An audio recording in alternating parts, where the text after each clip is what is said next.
So I don't know what happened, but all of a sudden, my urge to collect male dolls kicked back in, and I kind of got a little disinterested with buying Barbies again. You know, until what, I don't know, next month when they come out with something good again. Who knows?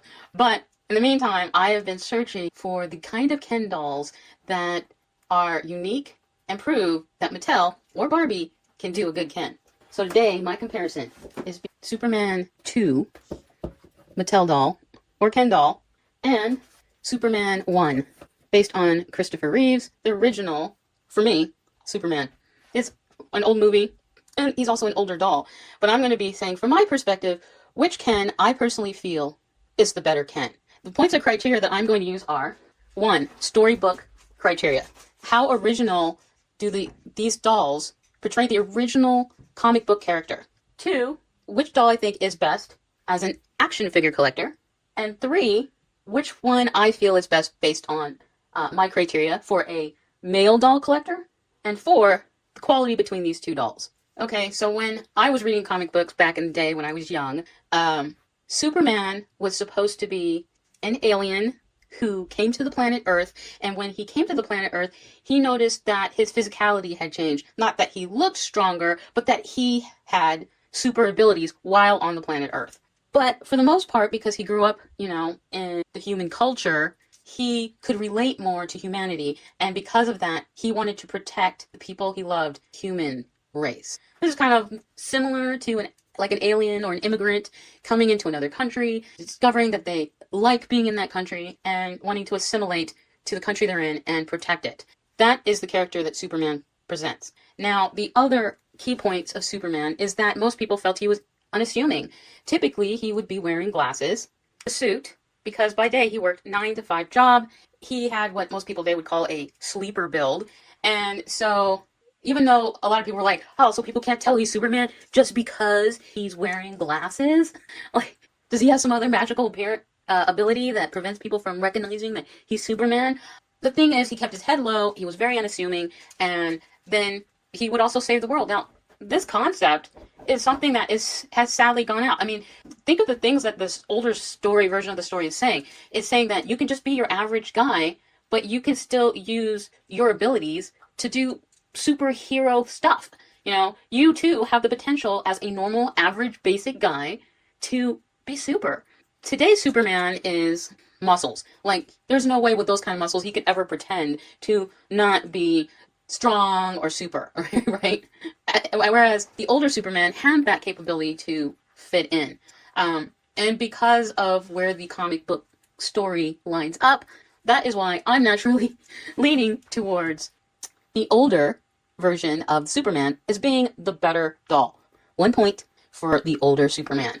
Okay, you're thinking, ugh, action figures are just guys. What the heck does a girl know? Action. Well, everything I've just shown you is a doll. These are action. In fact, even these careboards are technically action. So what is the difference between an action figure and a doll? The primary difference is that action figures are geared to male collectors, male interest. It's one of the largest.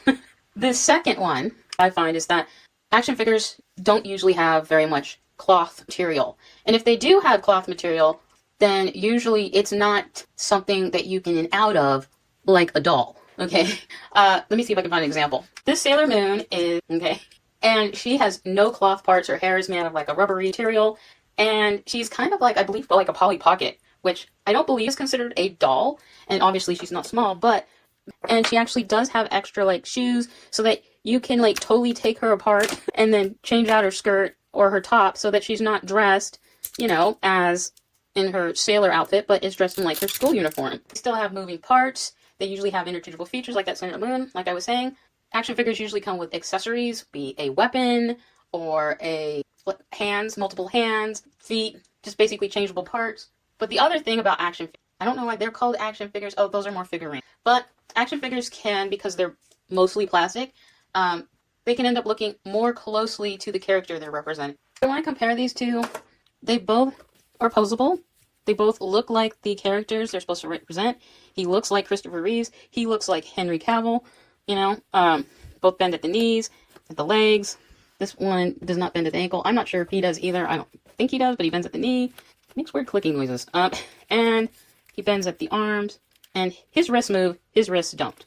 What does suck about him, though, both of them as action figures geared towards guys, their hands should be removable. Like, he should be able to make a fist, and he should be able to hold things. But he's got these static hands, so he can't do either. Messing around with the older Ken, I found he was able to grip onto things really well and actually quite tightly. So that having the open hand like that was actually more useful as an action figure. But if you just want a doll that's good for posing and being like a static figurine, the Superman on the left actually does a better job representing Superman in a way. So I think they both get a point for the whole action figure. Now, I'm going to judge them based on being a male doll collector. Who do I find to be the better doll? Hands down, I'm going to choose the older Ken again. And it's because, as you see, I like to change my dolls up a bit, redress them if I have to. I like to pose them. But to me, this is one of my most favorite dress stages of Superman. Like the infamous rips open the shirt and displays that underneath being a regular guy, he's actually a super. And that's not an effect that I can get with doll number 1. Because he is fully enclosed in here. He's fully sewn in. So his outfit, I'm going to have to pluck, seam rip this whole thing open to get him out of this outfit. Okay? And that sucks.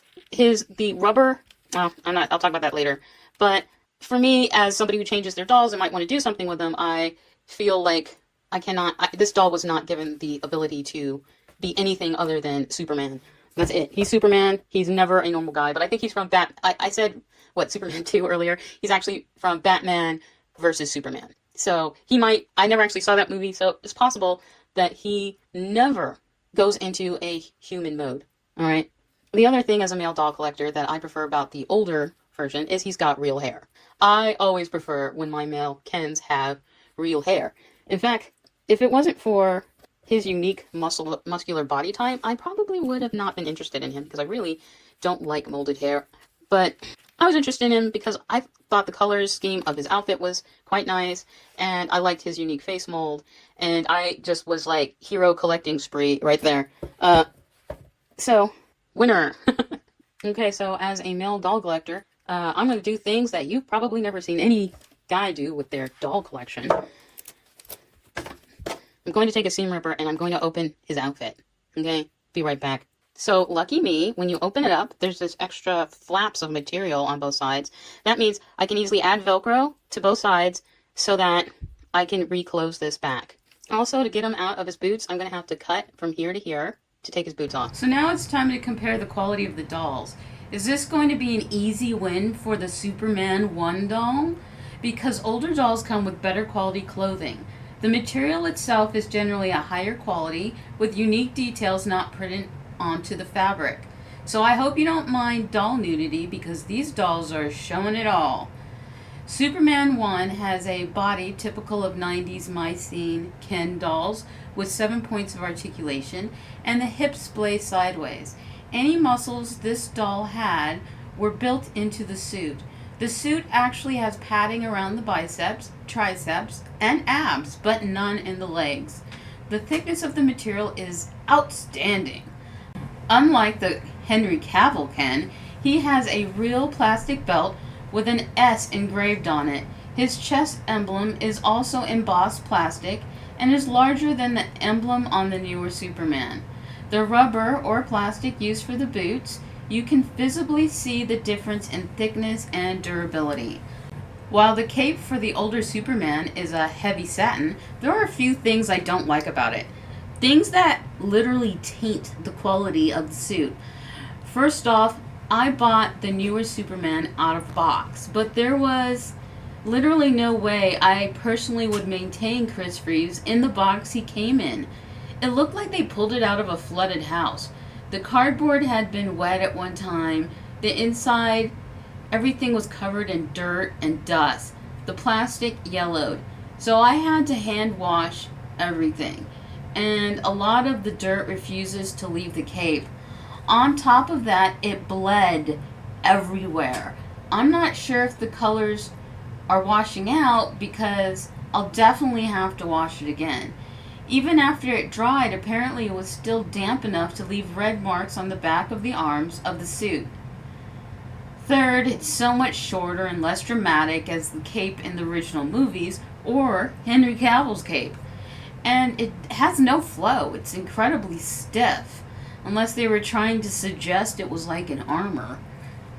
Whereas Henry's cape, look at that flow. It's like a curtain.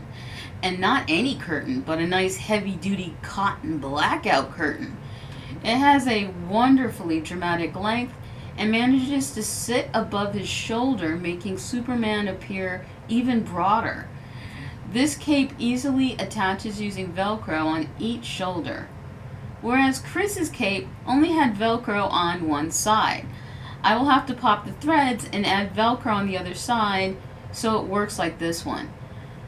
The fabric, though, is super thin. If it was any thinner, it would be like cheap pantyhose. The belt is printed on gold. The emblem is plastic but smaller. The details are all printed on. You know, that new thing Barbie does that nobody likes? So the actual suit is subpar. They both have rubber bands at the feet. As mentioned before, the only thing on this suit that's good is the Velcro placement, which I will need to do for the older suit. So you're probably thinking, we get it, Chris Reeve Superman is going to win, but actually, it's a tie. Unlike Chris Reeves, Henry's muscles are all part of his body. He's very similar to the new made-to-move muscular dolls, except they have a chest pivot and are not as broad in the chest and back. These dolls, while being a precursor to the Barbie looks muscular made-to-move Kens, are a slight bit more broader and muscular. Also, the made-to-move dolls have cupped hands versus the superhero ones that have fists.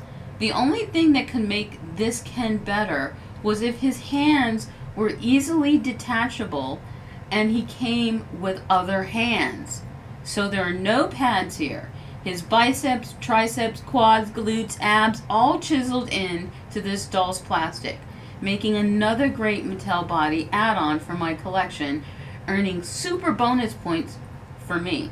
In fact, he would have won hands down if he didn't have this plastic molded hair. So, now that he's out of the box, I can do the same type of recostuming for Henry Cavill. So let's see the costuming I'm going to do for both of these dolls. When I think of Superman, I think of the famous image of Clark Kent ripping open his dress shirt and you see the emblem of Superman right before he completely goes into Superman mode. So for my shelf, Chris Reeves will be displayed mid-transformation. As for the muscular Henry Cavill, another infamous image comes to mind, one that I remember being a point of controversy when the National Guard used Superman to advertise joining the Guard. As a military brat myself, I personally saw no problem with it because I view men willing to lay down their lives for this country as heroes. So these Superman soldier images are more along the lines of what I wanted to emulate for my shelf display. I decided against the gun, or I then might have to put him on the G.I. Joe shelf, which could still happen. If you have any questions, feel free to leave a comment below. Thanks for playing dolls with me.